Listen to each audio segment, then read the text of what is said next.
regular board meeting.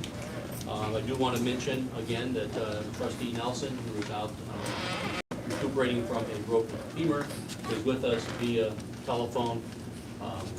While she can participate in the meeting with questions, etc., she will not be able to vote on anything that comes before the board tonight, just to make that clear. We do have our public comment forms over here. At that particular time of the meeting, if we get any forms brought back to the board table to Mr. Elwood, we'll go over the policy on public participation. So I'll begin our meeting. Are there any adjustments to the agenda from the board? There is an adjustment to the agenda. I've requested a first reading of the attached policies after I was able to meet with the policy committee last Thursday. We'll put that under new business then. First reading. Do you have the numbers so you can read them? Sure. I have number 1130, number 8315, number 8520. Okay.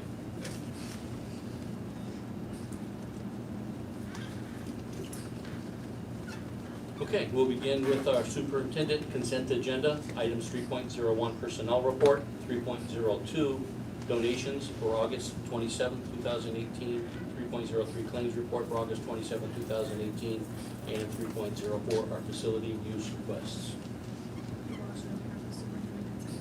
Second. We have a motion and a second. Any discussion? Can you call the roll, please? Yes. Yes. Item 4, our board consent agenda, which include the minutes from July 23rd, 2018 regular board meeting, and 4.02 minutes of the August 13th, 2018 discussion meeting. Do we have a motion to approve? Make a motion to approve the board consent agenda. Second. We have a motion and a second. Any discussion? Can you call the roll, please? Ms. Vasquez? Yes. Ms. Bailey, yes. Ms. Prisco? Yes. Ms. Wong? Yes.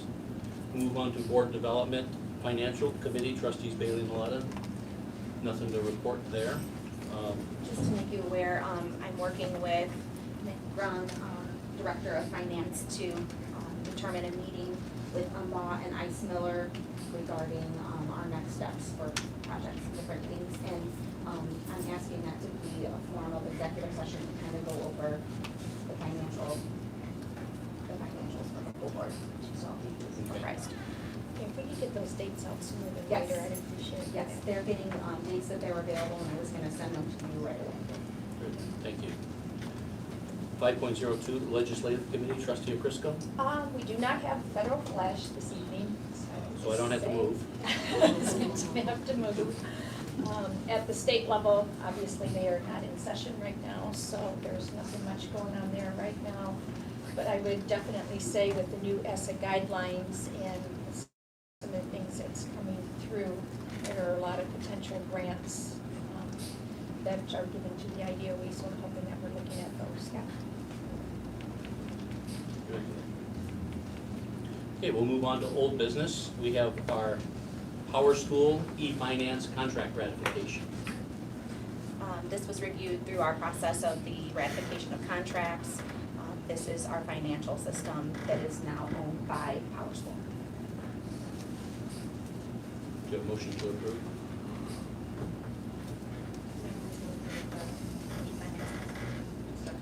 We have a motion and a second. Any more discussion?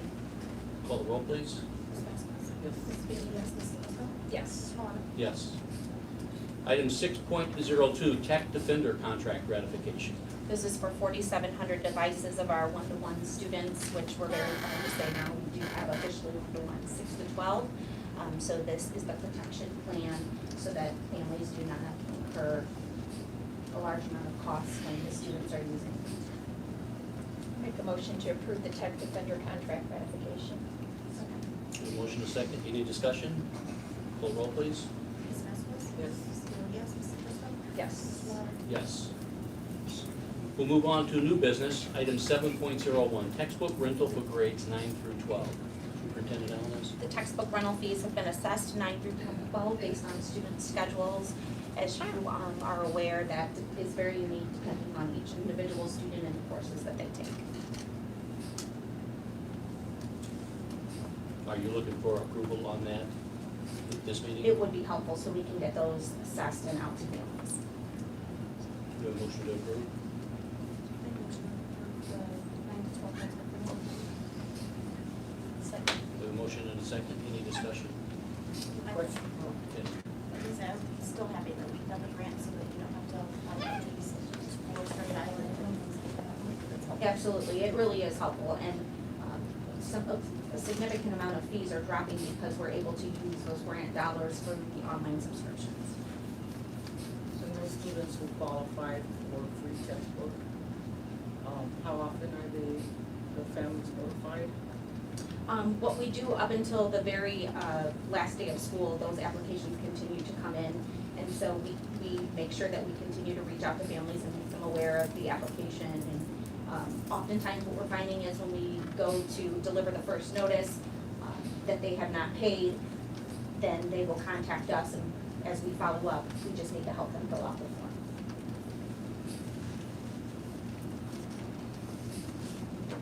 Any more discussion? Call the roll, please. Ms. Vasquez? Yes. Ms. Bailey, yes. Ms. Ruska? Yes. Mr. Milano? Yes. And thank you for looking into the ability to pay online Sure. as well Yes. with these. Okay, next we'll move on to item 7.02, Spillman contract for district projects. As I've shared with the board, I've been working with Spillman regarding the opportunity to expand our future-ready concept that we have now that the West renovation is complete, and how that looks in the K-12 setting for our students. So I will be working with Mr. Cherry and his team regarding the next steps and develop a project plan and some timelines for the board's review. And then again, that will be in consideration with the meetings with Ismella. Very good. Do we have a motion to approve the Spillman contract for district projects? I make a motion to accept the Spillman contract for district projects. We have a motion and a second. Any discussion? Questions? Mr. Elwood, you've looked at this? Yes.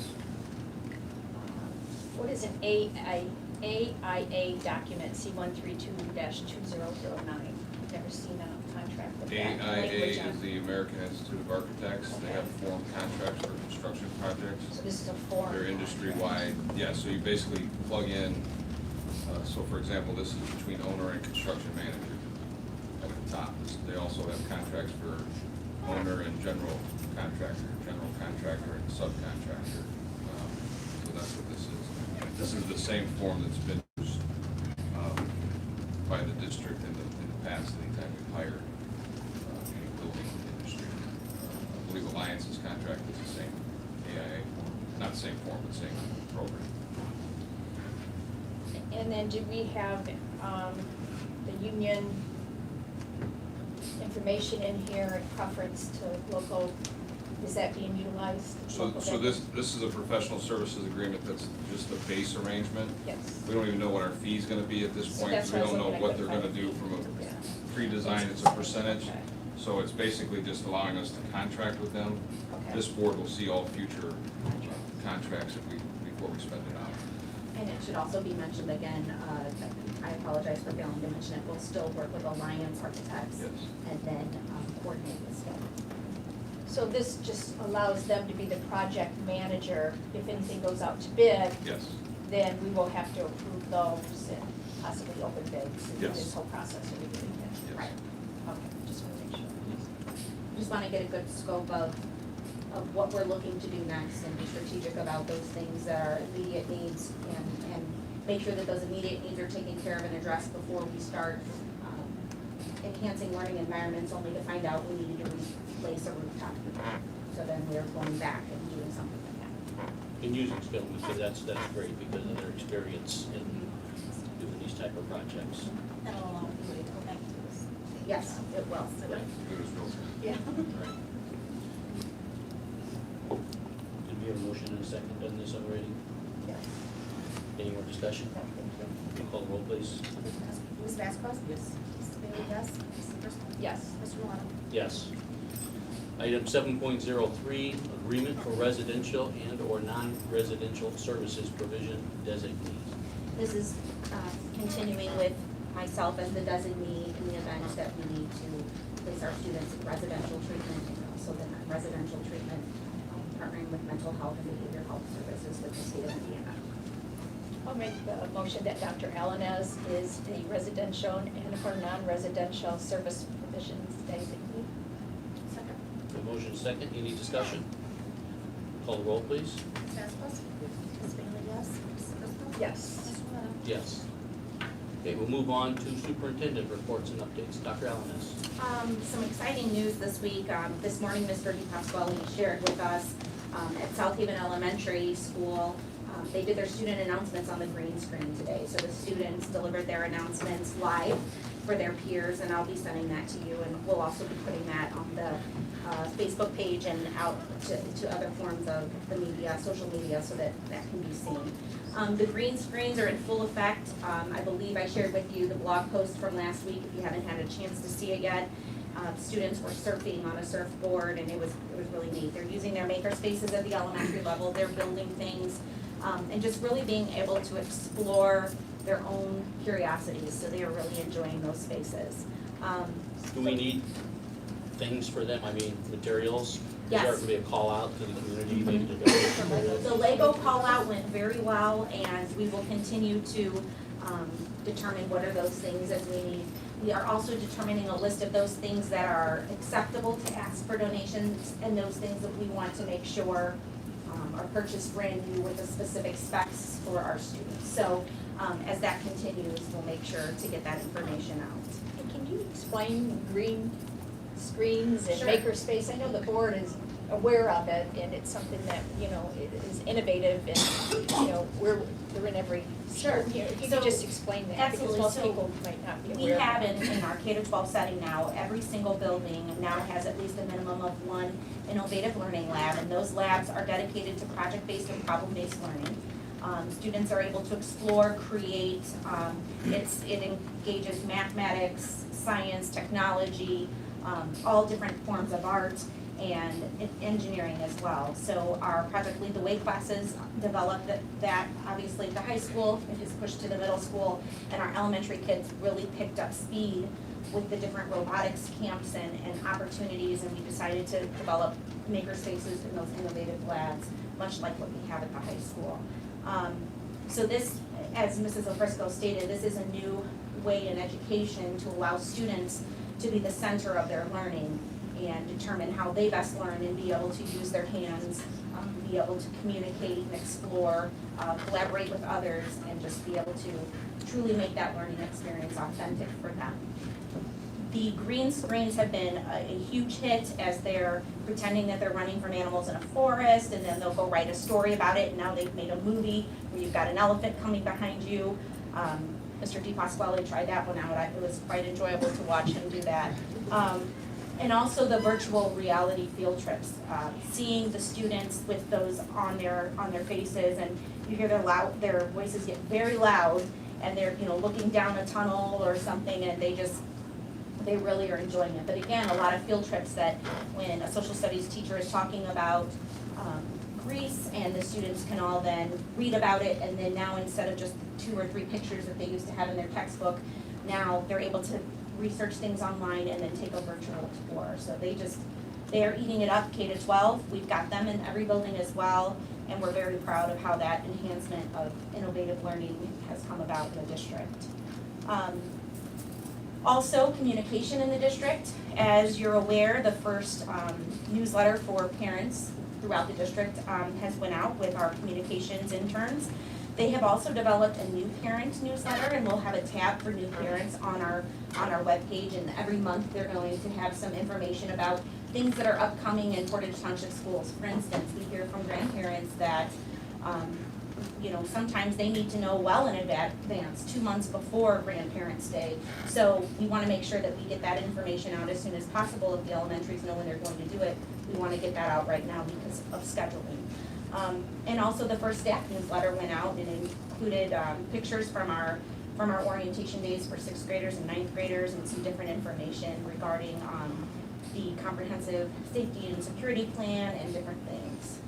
I also wanted to mention, as I shared, that our 1-to-1 grades 6 through 12 is off and running. That has been a seamless project this year, as always it has been for several years. with getting those devices into the hands of our students, thanks to our teachers and our support staff. And then the new excitement is at the elementary level. We do have kindergarten through 5th grade who will have a hybrid of 1-to-1. We currently will have, I believe it's K1 and 2 already have their individual iPads. Am I correct, Mr. DePasquale? Okay. And then by December, 3, 4, and 5 will all have Chromebooks. So we'll have a hybrid 1-to-1 in the elementary classrooms. However, teachers can send those home. They can send them home for, if we know we're gonna be getting a lot of snow, they can send them home if they're going to critique their own book review or whatever the case may be. And again, wonderful that those devices will also be monitored for secure content at home as well. Something that I've shared with the board that is probably one of our biggest accomplishments is the launch of unlimited fruits and vegetables in our cafeterias. That's going very well. I've never seen so many celery stalks eaten in my life, but they're eating them and they're really enjoying it. And I think that that's a huge benefit to our students to be able to have that opportunity, as we want to encourage them to be healthy. Also, going along with Healthy Living, Jump for Jill is a program that's been coming into our elementary schools, talking about healthy lifestyles, and also the Teen Health Partnership. We're getting some partners involved to include the Living League and different teen health centers to help with our students. Next week, there's a college fair visit at Portage High School for our students, so that's something that's up and coming that they're excited to have kicked off. We've added some additional coursework for our English language learners through adoptions, and so this is for students who can have a self-paced learning. Again, when we talk about personalized learning, that ability to have self-paced learning. So now we have students that are English language learners, but then also learning new content, so in English while learning English. So this is going to be a help, and those professionals who work with our English language learners will be launching that, and that was an exciting thing. And also, the American Sign Language class is off to a great start. There were 15, I think we're almost at 20 now, and we're going to continue to build on that. So the students are really in for a treat with that, and they're excited. Restorative circles and the training for teen court and the attendance kickoff is right in our sights. Some of the restorative circles with our school advisors as well as our counselors have already kicked off. So just a lot of good things going on in the district, and I just want to mention in particular the true significance of this school-based mental health program. As you know, the day that the students had prepared their walkout for school safety, we had many students who didn't go back in, and when I was called over there by our school resource officers and had said to the other officers, you know, they obviously had come over to help in any way they could, and Mr. DePasquale, Mrs.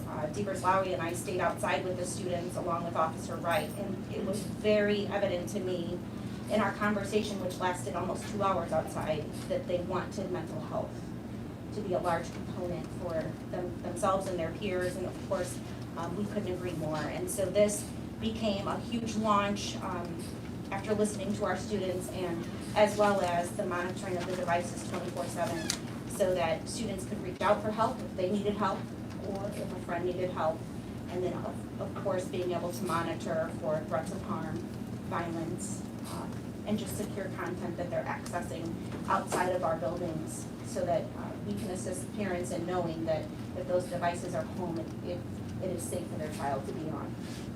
So again, thank you so much. This has been a very welcomed addition and a very needed addition, and I'm just proud that we're to the point now where we'll be able to award that soon. Can I just clarify, when the students walked out, it was a national walkout? It Yes. wasn't something specific, just PTS? Right. It was something Yes. that was already scheduled at a national level, that some of our students participated in. Correct. A lot of great things going on. Anybody have any questions or comments on the report?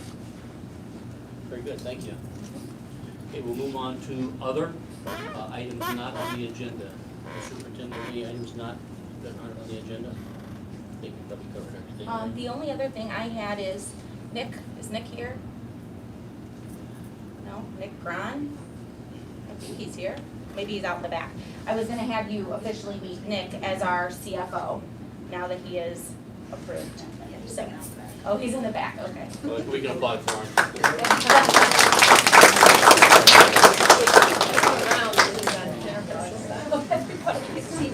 He's coming, he's coming, okay. Hello. He's ready to come out. You gotta shake everybody's hand. Congratulations.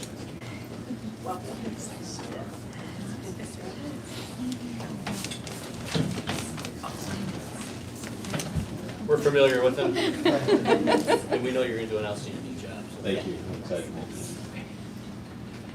Anything not on the agenda from the board? Yes. The school board has prepared and reviewed a statement in response to some questions and concerns about the security and SRO officers and things like that. I do want to make notice that I'm just the spokesman for the board, but it was full participation, with the exception of President Maletta, who has already recused himself. The statement was prepared with the other board members. So I'm gonna read it, it's kind of lengthy, so I'm assuming it'll be available? Yeah, okay. Can we have a motion to approve that being read? That would be appropriate at this time. I'll make a motion to approve the board statement in support of the superintendent with the safety and security plan and anything else that she has done in respect to that. Did I cover it all? Do a second. Any discussion? Will you read it? Should we vote now on it? Vote now. Sure, okay. Vote, Ms. please. Despas? Ms. Bailey, yes? Mrs. Leproska? Yes. Ms. Maletta? I again recuse myself from this issue.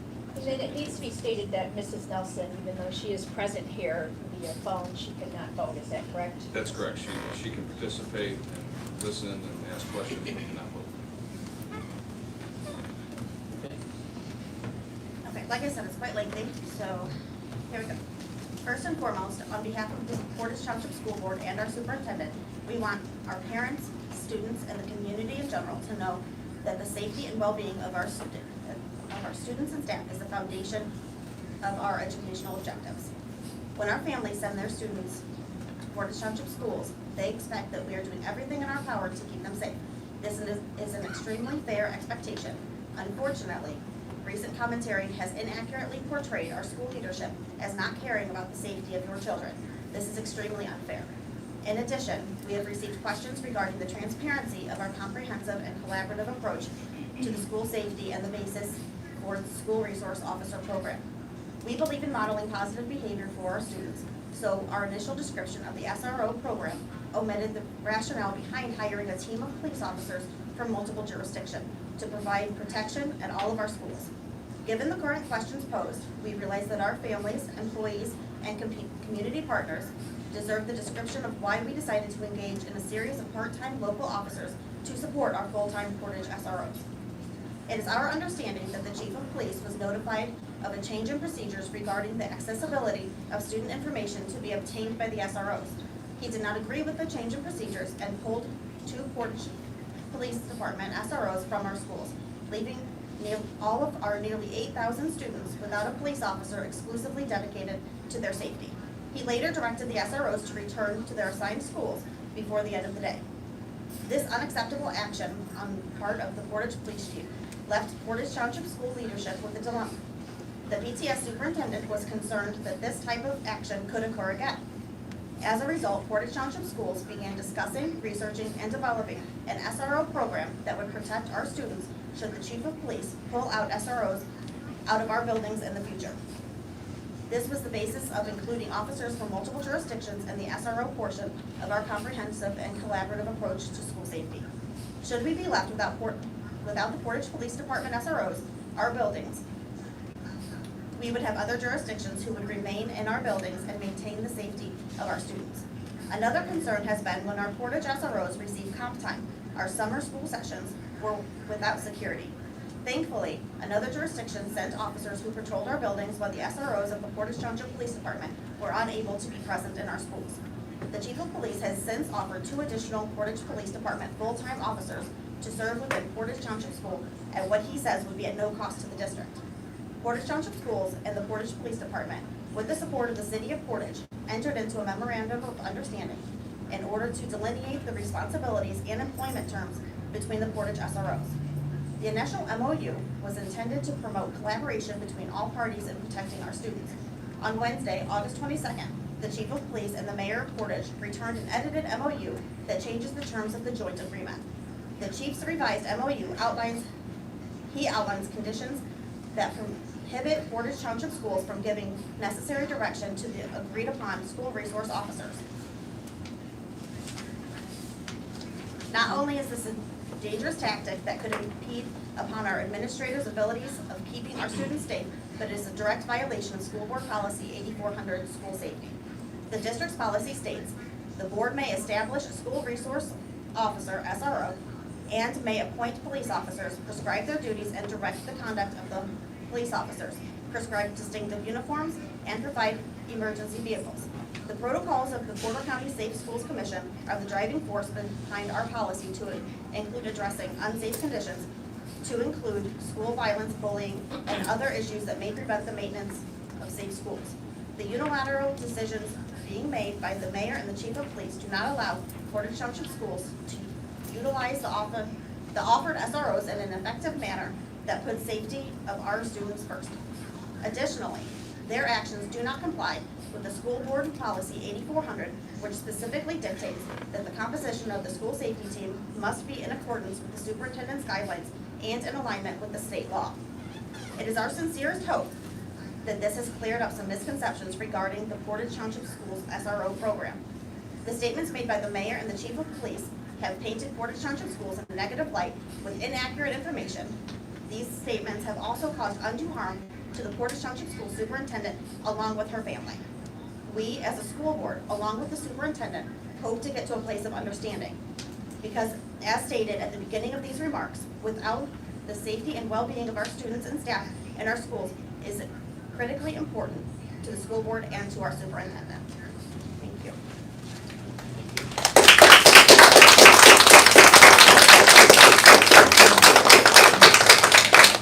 Mr. Elwood, could you clarify a couple of things for me? Yes. When she stated the school board policy specifically in there a couple of times, which is 8400, I think some people possibly might be confused with a school board policy versus a policy that is not generated possibly from the school board, but a policy that could possibly be Indiana state statute and federal statute. Could you explain the difference with this statute, please? Yeah, most of our policies are derived from state statute or federal law. We have a system in place, Neola, as the law changes, they send us updated policies. And so if you look at the end of policy 8400, it cites about 6 or 7 state statutes. One of them is a specific state statute that gives the authority to the superintendent and the school board to conduct and oversee the SRO program. So that's where 8400 is derived from. And also title, US. Yes, and It's federal also law as federal. well. Yes, So it's dual. yes. We are dictated by the state of Indiana and the federal law that this superintendent gets to choose our SROs, tell them their job description, their MOU, what uniform to wear, which school they go to, what their job descriptions are. No questions asked, correct? Correct. Thank you. And then I went, oh, Yes. Mrs. Nelson? I'd like to say that I thoroughly agree with Ms. Bailey read, and she did it, well, whoever wrote that, because I haven't been able to help, did a wonderful job. Thank you so much. Thank you, Mrs. Nelson. and then I want clarification also.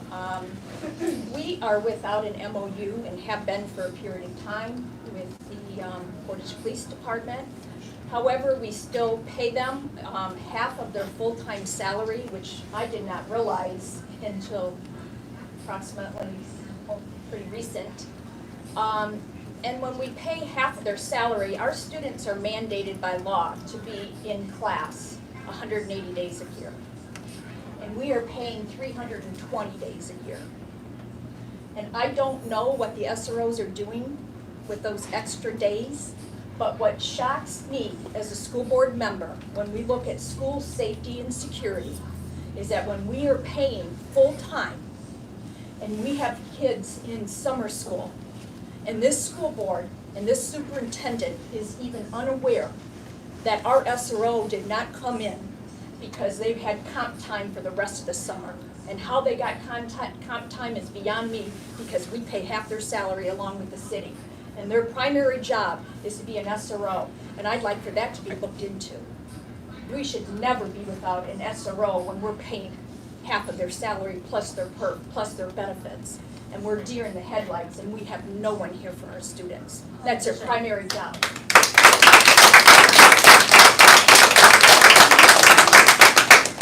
In addition to paying for half of that salary, we also on top of it had to pay for a part-time SRO to come in, so we paid twice for the same, for one person representing. Yes, we did. Yes, we did. We paid the city our portion, and then you're absolutely right. We had to pay for an outside hourly SRO to come in. Have you asked, and I know that the board has asked many, many times, for our SROs to direct traffic at Willow Creek? There has been questions of asking for traffic to be directed at Willow Creek. And what was the response? That was not something that was in the scope of work. Have you asked our SROs to do residency and truancy checks? At the building level, there have been questions about getting some residency checks and truancy checks, yes. And what has been the response? The principals are going out or sending out personnel. The SROs were not. The SROs are not current. Thank you. Have you requested the SROs to wear a polo purchased by PTS? I have requested that the polos be worn by SROs. And what was the answer from Portage Police Department? The answer was no. No.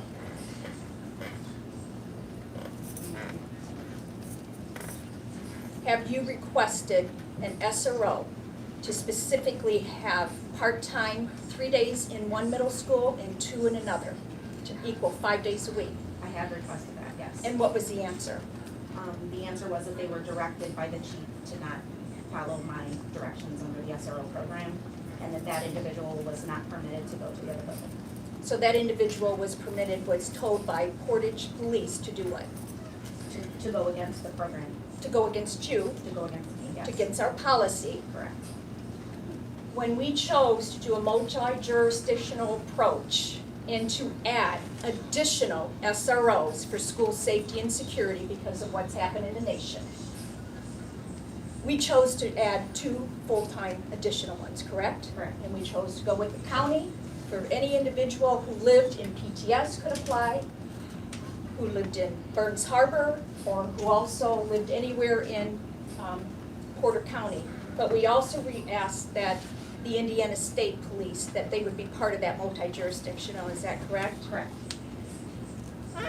What happened when you requested and said that the board approved a multi-jurisdictional approach, that we were going to be adding 2 more additional SROs from the county? What was the response from the Portage Police Department? The Portage Police Department pulled out of the Porter County Drug Task Force the next morning. And did they also pull out of anything else?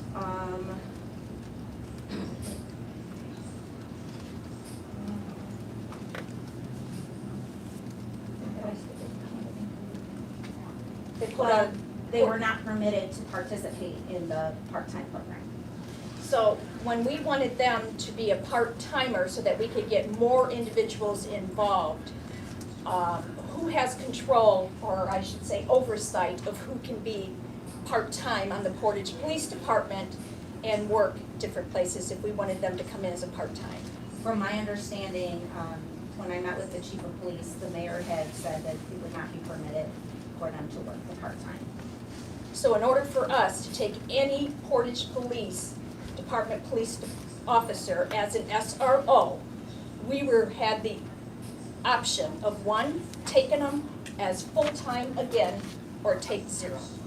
Correct. And that is when we revised our plan to include Portage in the plan. To be collaborative, Correct. to make them a part of Portage Township Schools. Absolutely. Thank you.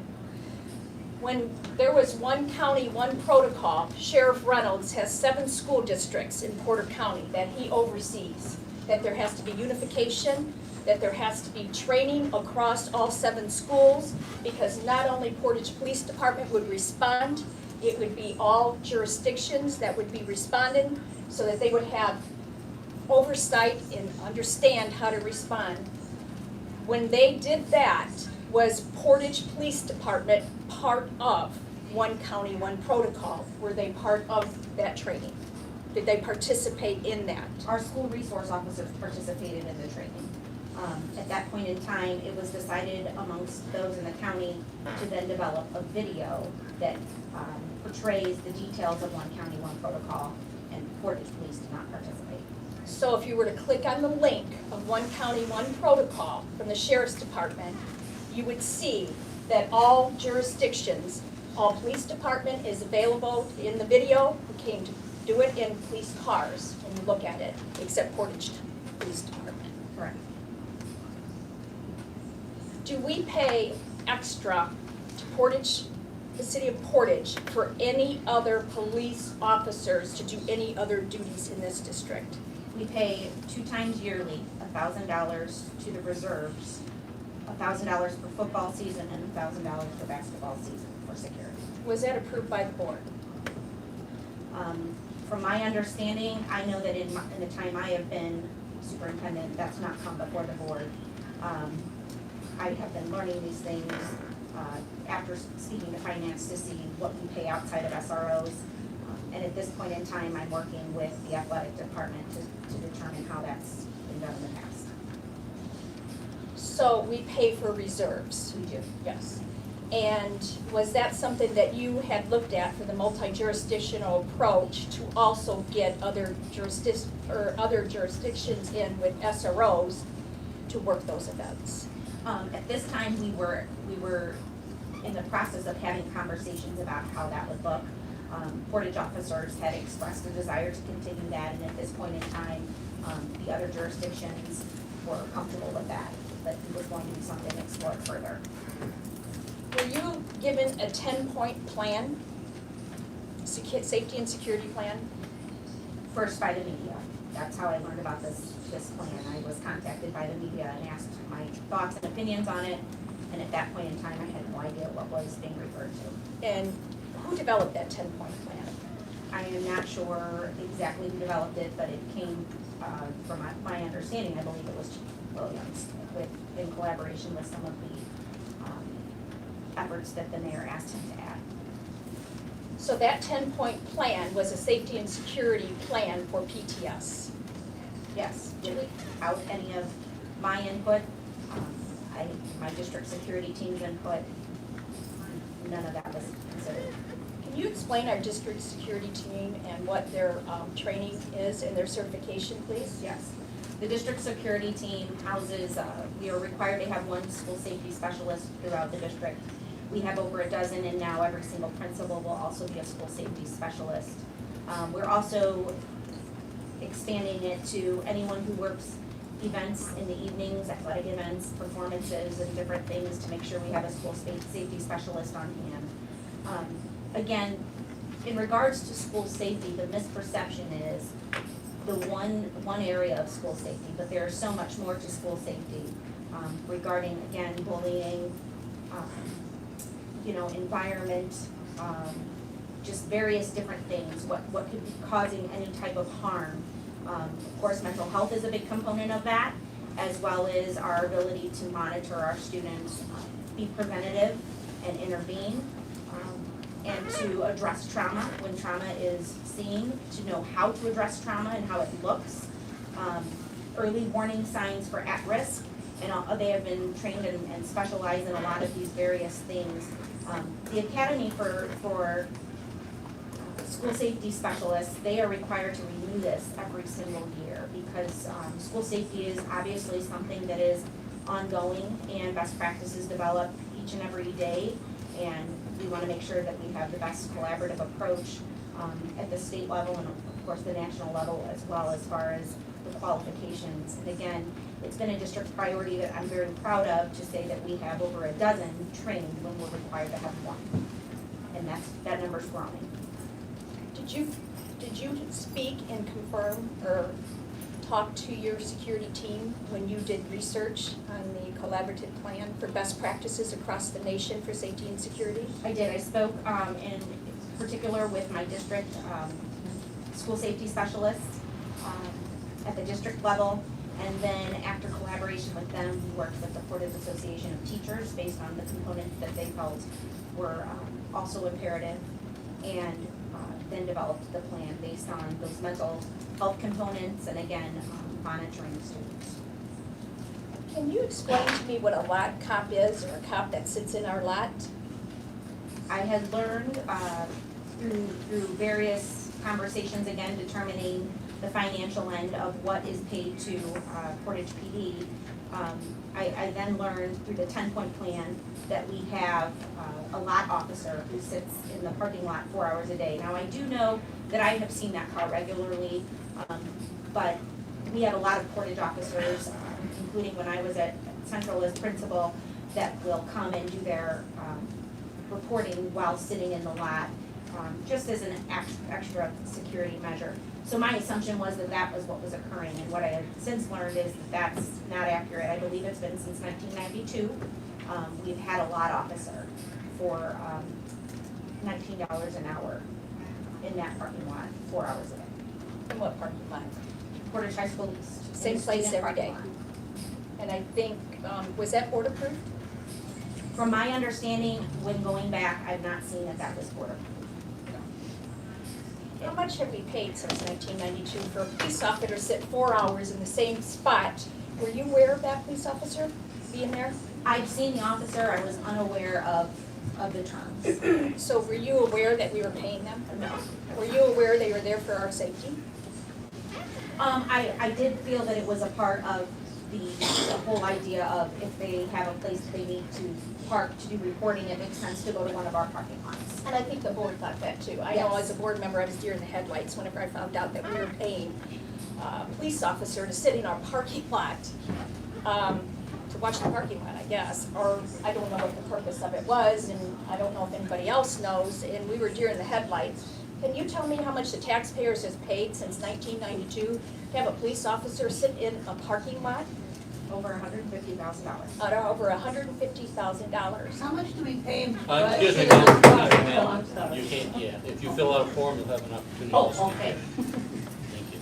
Thank you. When we were without an SRO over the summer, because the SRO was out for the summer on comp time, even though we were paying half full-time salary, were we told that there is a lot police officer in our lot and they can come in that we are paying for our kids for safety and security I was unaware of an actual lot officer at that time? at that time. And we weren't told, your police officer will not show up today, you will not have an SRO. I was not aware of it. Were we told there is one in the lot that we can get for 4 hours that we are paying for, that could come into the schools? Not that I'm aware of. No. When we're looking at a multi-jurisdictional approach, have you been working with other school districts also to collaborate with school safety? Absolutely. As a matter of fact, I'm really one component of the One County, One Protocol that is extremely beneficial is that school districts and individual schools that are private, and including even charter schools that are a part of One County, One Protocol. The whole idea is that all of our first responders need to be trained in this, and also school personnel. And so I work in collaboration with the other county superintendents as well as some of those individual schools. My school security team has assisted in developing evacuation plans and different things to allow for transportation in the event of an emergency, and just various things because we're all on the same page. And we're out to look for the protection of all Portage Township's kids. So, you have been in discussions numerous times with the police chief over our multi-jurisdictional approach. the MOU, the job description. I know we are still waiting, if I'm not correct, Mr. Elwood, for the IGA, if you could explain what that is. Yeah, so the initial process was to do an MOU with the One County, One Protocol, do an MOU with the city of Portage, and then to have a overlooping intergovernmental agreement between all three. We have the MOU signed with the county. We do not have an approved MOU with the city. I just got it back from them less than a week ago. And again, that takes away all authority of the school district, the responsibility of the school district to oversee a school safety program. Correct. I think what you're saying is the MOU that you received Correct. from Portage Police Department specifically states that they are not going to abide by state law or federal law, which we have adopted as our policy 8400, that you, as our superintendent, are not going to be able to designate what we pay for, our school resource officers will do in our school they will tell you what they're gonna do and dictate. That's currently taking place where Officer Cowger is not permitted to go to Fagley, which was the agreed upon arrangement. Not It's been permitted to directed by the direct chief traffic, to only go to Little Creek. not, So I've arranged other coverage with Lieutenant Edwards from the Sheriff's Department to make sure that school is covered appropriately. thank you, and we appreciate that you made sure that those kids are safe and secure.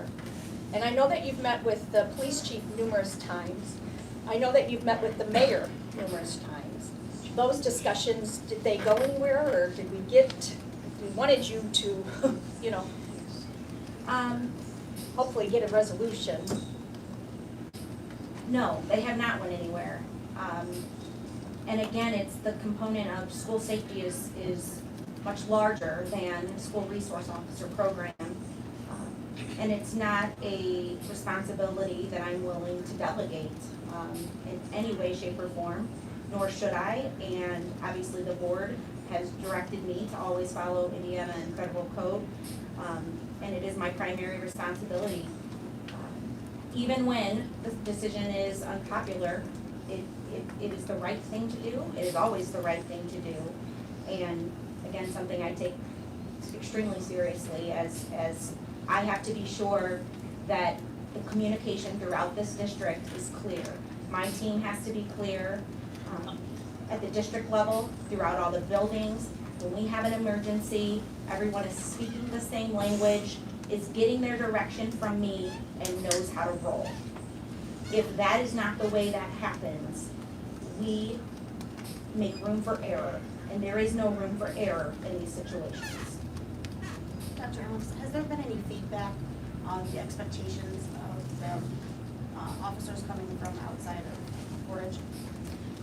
Yes, as a matter of fact, there's even some staff members in this audience today who have emailed me about the amount of willingness to just go along with the direction of the safety plan and understand that there's a significance in my role in the district to oversee those plans, very respectfully, doing as I've asked them to do, being assigned where they need to be assigned, based on the needs that I see holistically for the district. But then again, that was the expectation that was set in the arrangements when Sheriff Reynolds came on board with our plan, that, he said to me, Amanda, this is your district. You tell us where you need the help, how you need the help. We'll make sure they're certified, they have the proper training, and we'll make sure that we respond and of course collaborate to the fullest extent throughout the county and of course with Portage PD. And that's all that's all I've been seeking is to stop the recklessness of trying to overpower the decisions that are clearly outlined in state and federal statute that are solely on my shoulders day in and day out and should be. Are there any SROs within TCS that are directing traffic or interested in attendance or any of that? At this current time? At this current time, no. At this current time, they are staying in the two buildings. they're gonna be in No, any all other jurisdictions. Yeah, all jurisdictions. Oh, are they? Are there Any, is there Portage or any- county? Is there anyone that's helping with Okay, traffic so at this, or? yes, oh, yes, yes, any of yes, that? there are, as a matter of fact, there's been several pictures sent to me where, the county is helping with traffic. We don't have anyone going out currently, for residency, that's still coming in as we're following up with phone calls, we're dwindling down a lot of those numbers with that. So at this point in time, we're allowing that 45-day window to get that residency in, and then we'll start with residency checks. but they are directing, you have no problems with any SRO that they send from the sheriff's department, listening to what you have to say? No. Do they question you, say they know better with safety and security, they have more experience than you are just a superintendent, you know nothing about policing, you know nothing about being an SRO, or is that an issue at all? That is not an issue. No. And when you came to us and you were, how do I wanna put it? Just kind of at your wit's end, what do I do? You know, obviously, you know, Portage Police Department is Portage, you know, you board members, this is your community, you represent the taxpayers. You know, what do you want me to do? I don't know where to go, we're not moving anywhere. And you've met numerous times, even when Sheriff Reynolds was in the room, with the Portage Police Department chief. And he tried also to be collaborative, to give, to take. You know, did that work out with him in the room? Did not, that meeting ended pretty quickly. That meeting ended very quickly, and why did that meeting end very abruptly? The chief of police had expressed that if there weren't 4 officers, there wasn't any discussion to be had. So Four I ended the officers, we had 4 officers, because we had Yes. 2 from the county, and Yes, we 4 allowed Portage the people. other 2 full-time to come back from Portage. But if there was not going to be 2, additional Portage. 4 from Portage, Yes. that was it, you're done. And that's when they were pulled? No, they were not pulled after that discussion. And how many times has the chief of police pulled resource officers out of our district without your knowledge? More than once. And have you been told about it? I was notified by the principal, who was notified by the SRO that they were put back on patrol when the disagreement occurred. So we told you as a board, please try more. Yes. And you sat and you analyzed it and you said, okay, but I don't think that I am the person possibly to get this done. And I can say that, right? You said that. I did say that. So I'm stepping away. Yep. I am therefore going to have my designees from the safety team speak for PTS. And didn't you also have somebody then from the police department who spoke for them? Yes. And we thought that there would be an agreement at that point. This has been going on since when? Since when have we started? April. Since April. We've tried to get this resolved. And with you being out of the picture, with the police chief being out of the picture, and then they're coming to an agreement, I think we all had some hope that we thought, this is gonna work. Yes. This is gonna work out for the community. What happened? At that point in time, I was feeling very confident. The direction that I was charging my team with regarding the uniforms being polos was moving in the right direction. I felt there was going to be some wiggle room to wear uniform. But I was looking for about 4 days a week to be in polos because I wanted to show unification between the SRO team, rather than county Portage. And so that was something that was making some movement, as well as the agreed upon schedule, where Captain Candiano had worked through what the Portage SRO's schedules would look like, along with Lieutenant Edwards, and then my representative from administration, Mr. DePasquale. And then the very first day that Officer Cowder was to report to Fagley on Tuesday for student orientation, I was made aware that he was directed not to report. Dr. Stevens contacted him on my behalf and made him aware that that was a necessary responsibility, and also contacted Captain Candiano, reported the same. And then Thursday, again, I myself contacted Officer Cowder, and he said, you know, he had been directed to stay at Willow Creek. Against your wishes? Yes, Lieutenant Your Edwards, director. then at that point, fortunately Tuesday and Thursday it was covered, and then ever since that point in time. So even the gentleman's agreement that our 3 representatives from each agency came to is yet to be adhered to in any way. Again, interfering with my ability to effectively establish the security and who knows where everyone is and why they're there. It's important.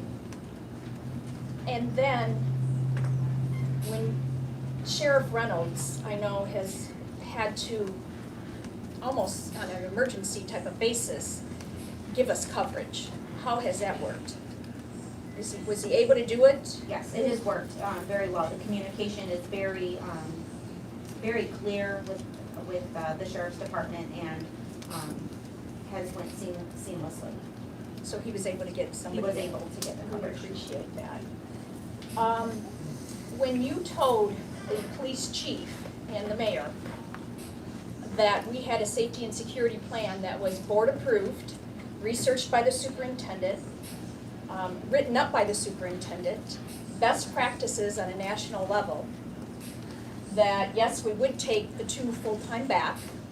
However, we were still going to stick with the multi-jurisdictional approach, increase the SROs to 4, 2 from the county. That no thank you, we did not need the 2 for free, and anybody knows when it comes to taxpayers' dollars, nothing's free. They are paid by taxpayers, us also. And that we did not need the laptop. We were completely unaware of it. We didn't know what we did, she did. They were not a backup whenever we could not have SROs, and the SROs were on comp time all summer. I don't know what they do when the kids are out during spring break, almost 3 weeks when the kids are out during Christmas. The extra time that the kids are out, I don't know where the SROs are, if they're in the building, and I'm not gonna ask you, I know the answer to that, but I'm not gonna ask you, but we do pay for them. What were you told by the police chief and the mayor when you said no thank you to the 2 free supposedly, and we do not need the laptop? The police officer sitting in the, It was shared with me Parking lot. that they would be coming anyway. And on numerous occasions, I did, including the Monday before school started, the chief contacted me at my request. We spoke over the phone. He said, I said, are you sending just 2? He said, no, we're sending 4, and I had expressed that, this was what we had talked about. He said, well, I'll talk to the mayor. I ended up going and meeting with the mayor that day, along with Dr. Stevens, and Captain Candiano was in the room as well, and I had shared again that there is proper procedure and protocol and state and federal statute that we are required to follow, and that respectfully I'm asking that this be followed. And I was just notified that they were sending them regardless. so you were going to take them, he was gonna put them where he wanted to. Correct.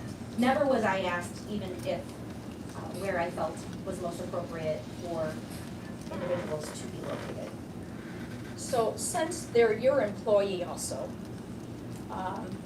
they do, the only time I know that they work in the city is during comp time, otherwise I don't think they're there, I might be mistaken. You told them no, were you even able to interview the 2 additional ones that were sent? I did not interview the 2 additional ones that were sent because I had shared that we're not taking the 2 additional ones. So I did not participate in any type of interview process or anything like that. So were I'm you- not sure when the interviews took place. But again, when the 2 additional were offered to me, it was said you could participate in the interviews. And at that point in time, I shared, no thank you, we're not going to have 2 additional, so there was no point in me following up to see anything about that. So was it told to you that if you don't participate in the interviews don't be done without you, and chosen, the 2 individuals will be chosen and they will be at your doorstep when Yes. school starts, like it or not? Yes. To include not even being privileged to what their names were. Because those officers themselves had not been notified yet. And Dr. Allen, is I'm sorry for a lot of questions. You did not realize that I was going to do this today, and I want you to know that I think the facts needed to be out there, and everybody needed to hear what has been going on with this superintendent who we have hired to be the CEO of Portage Township Schools. Nobody knows better than any individual who and how to run Portage Township Schools, including safety and security, than this woman right here, Dr. Allen is. And I appreciate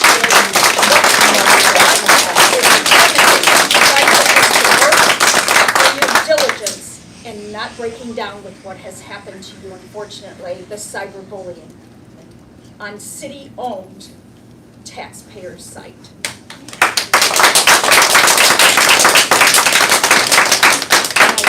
State, I have also been cyberbullied on taxpayers' owned site on their dime in town, and enough is enough.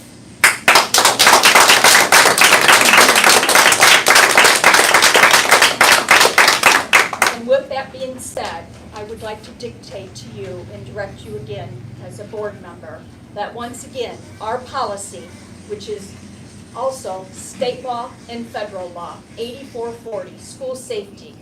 The policy states the board may establish school resource officers and may appoint police officers, prescribe their duties, and direct their conduct of the police officers, prescribe distinctive uniforms, and provide any other things they need for their job.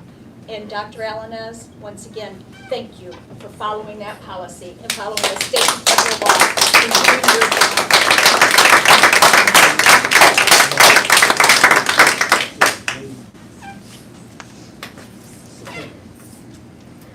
Thank you. Change gears here. I erred in our meeting under new business. I was supposed to, for our first reading of our policies, so I'd like to do that at this time. Before you do that, can I make a statement? Let me finish this. Okay. We have first reading of policies 1130, 8315.01, and 8520. So I'll let that on the record. That shows the first reading. Our first reading.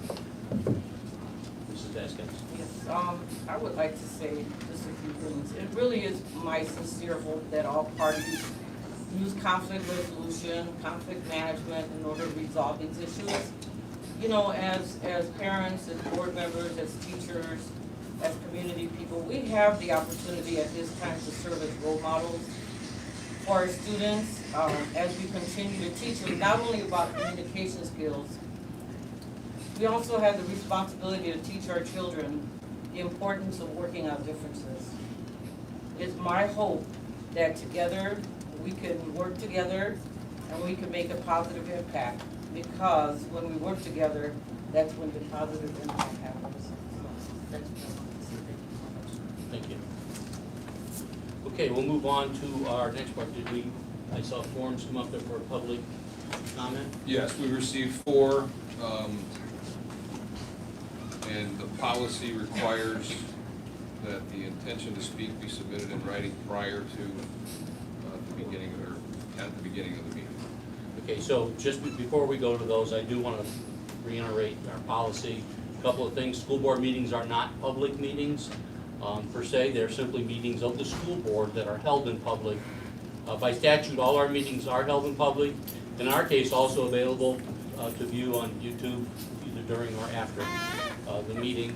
The only exception, meetings that we do have that aren't in public view are those in executive session which deal with collective bargaining, personnel issues, or legal action. Our board policy says the school board recognizes the value of public comment on educational issues and the importance of allowing members of the public to express themselves in corporation matters. To permit fair and orderly public expression, the board may provide a period for public participation at those meetings of the board during which action may be taken, as well as we publish procedures to govern such participation in board meetings. The presiding officer of each board meeting at which public participation is permitted shall administer the procedures of conduct. for that. So here are some of the rules taken from Board Policy 0167.3. No discussion on personnel, legal, or executive content is permitted. Public participation shall be permitted at the discretion of the presiding officer. Attendees must register their intention to participate in the public portion of the meeting upon their arrival at the meeting. Participants must be recognized by the presiding officer and will be requested to preface their comments with the announcement of their name, address, and any group affiliation they might be associated with. Only residents of Portage Township will be permitted to participate. Each statement by a participant shall be limited to 3 minutes in duration. No participant can speak more than once on the same topic. All statements shall be directed to the presiding officer. No person may address or question board members or the superintendent individually. It's all one whole board. Personal attacks will not be permitted. The presiding officer, which is myself, may interrupt, warn, terminate a person's statement when the statement is too lengthy, personally directed, abusive, obscene, or irrelevant. Request any individual to leave the meeting when that person behaves in a manner that is disruptive of the orderly conduct of the meeting. Request the assistance of law enforcement officers in the removal of a disorderly person. Call for recess or adjournment when the lack of public decorum so interferes with the orderly conduct of the meeting. This portion of the meeting by policy where participants can speak to the board will be limited to 30 minutes. So to be clear, that's all on our written board policy. It's been adopted. Been there for many years, I believe. To be clear though, the board's going to treat you with respect, and in return we expect everyone here to do the same.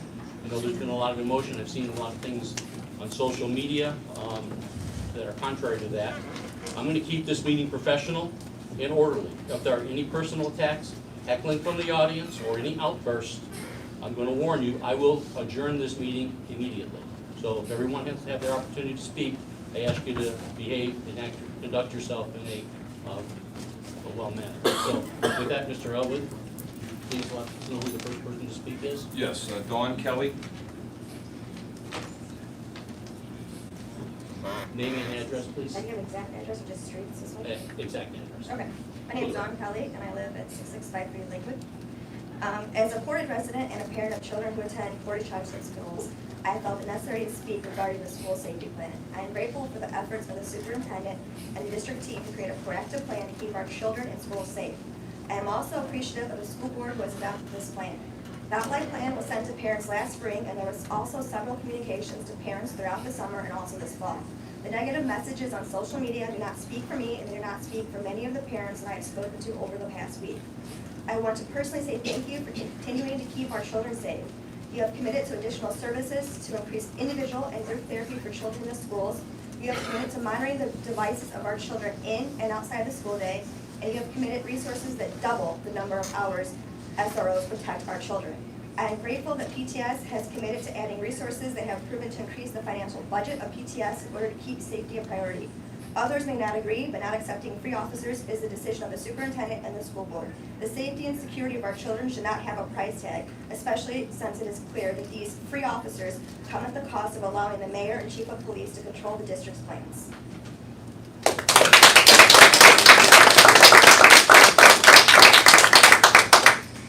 Monica Vega. Again, please state your name Do I have to and... state my address? Yes, you do. For the record, yes. Can I do coordinates? You don't have an address? I have an address, but this is my thing, is they're gonna know my address, and I don't want people to come protest in front of my house. I don't blame you, that's fine. Thank you. We've captured it on the You form. got it. Thank you, yes. Yes. Thank I've you confirmed so that she's a much. resident of. Sorry, I want to protect my kids. Okay. Hello, my name is Monica. I'm a mother of 2 children in the Portage Township school system. I would like to commend the school board for implementing a comprehensive plan to keep our children safe at school. Having different agencies involved in one county, one protocol initiative is a great way to standardize procedures and protocols if such tragic events occur. I appreciate the proactive approach of having multiple police agencies familiar with our school system. Furthermore, I would like to say thank you for monitoring our children's devices. I I think it's very important and crucial to have our children's school devices monitored. By monitoring these, alerted on any suspicious activity. As stated in the news or other media outlets, the Parkland school shooter in Florida posted warning signs on social media. This is yet another proactive approach to keep our children and schools safe. Another benefit of monitoring these devices is to monitor for bullying. Bullying should not be tolerated in our school system from either students or school staff professionals. Thank you very much for coming up with a comprehensive plan to keep my children safe. Thanks.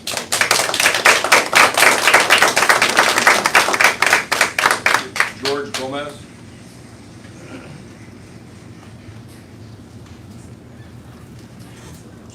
George Spillman. Write your address. Sure. 678 Coventry Lane.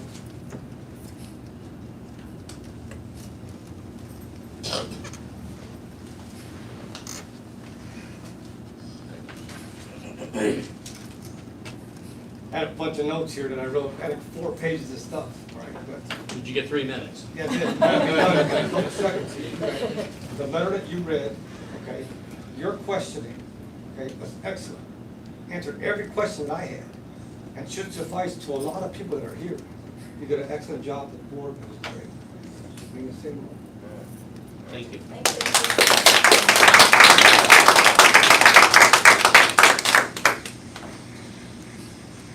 Paula Jetman or Paula Branham?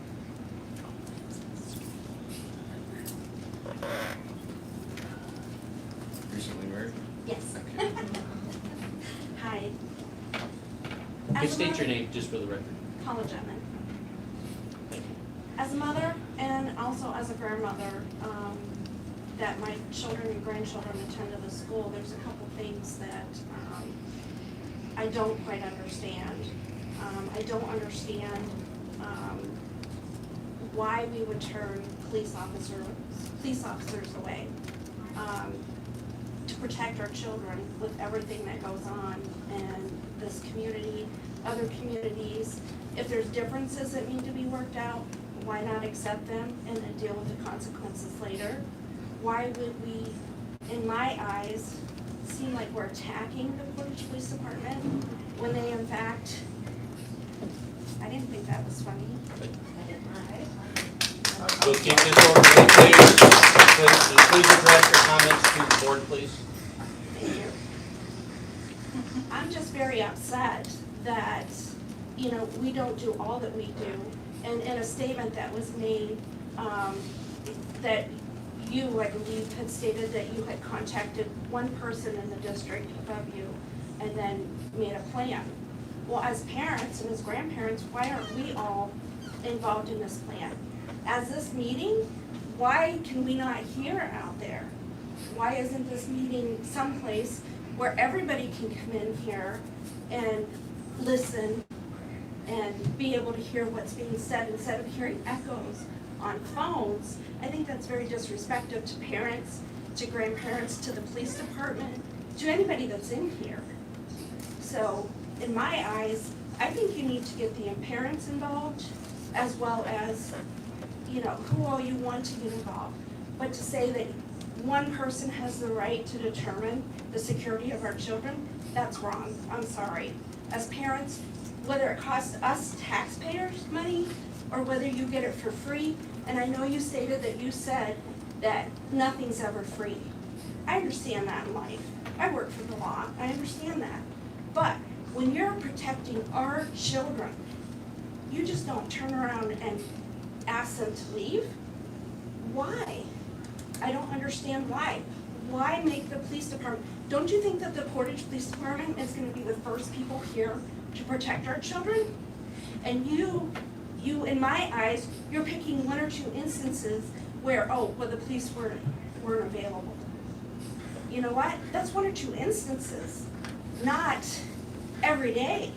And then you lock them as to just sitting in their car. Do you not think that they actually watch people that come and go in the school board or into the schools? I want my child and my grandchildren protected, whether it's the Portage Police or whoever it is. Thank you. You're welcome. Thank you.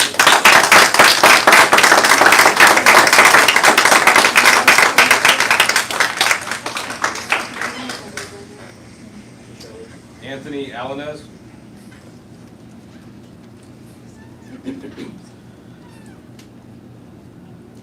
Again, for the record, please state your name and address if you'd like. Hello, my name is Anthony Alness. I live at 2697 Charlotte Street.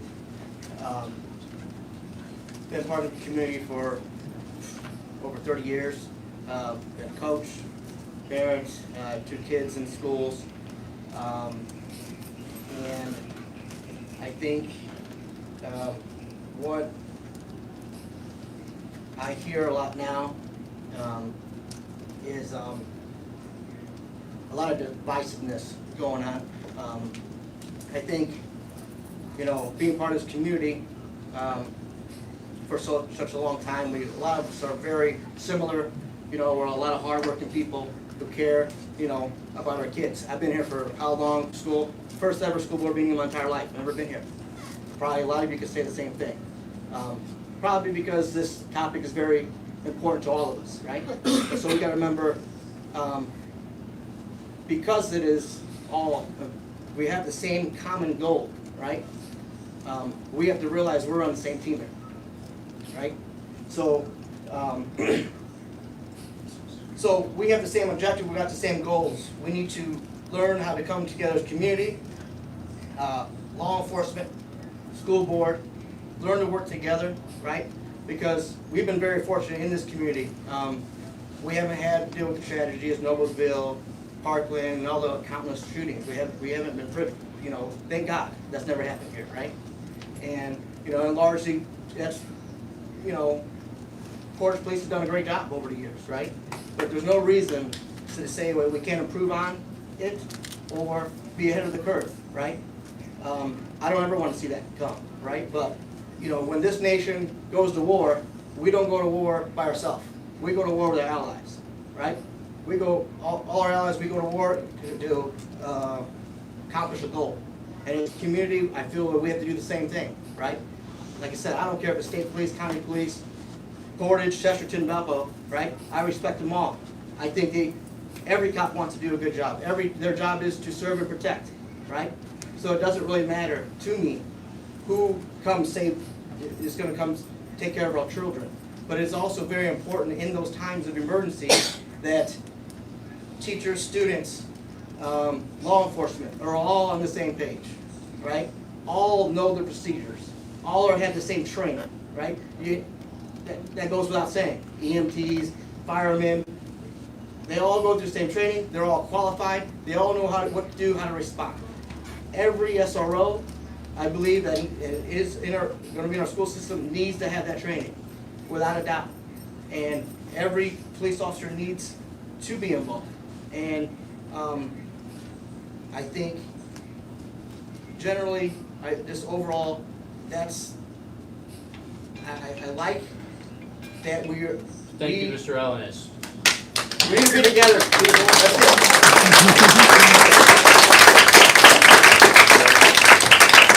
No other forms. Okay, thank you all for being here. I appreciate your comments. This meeting is adjourned.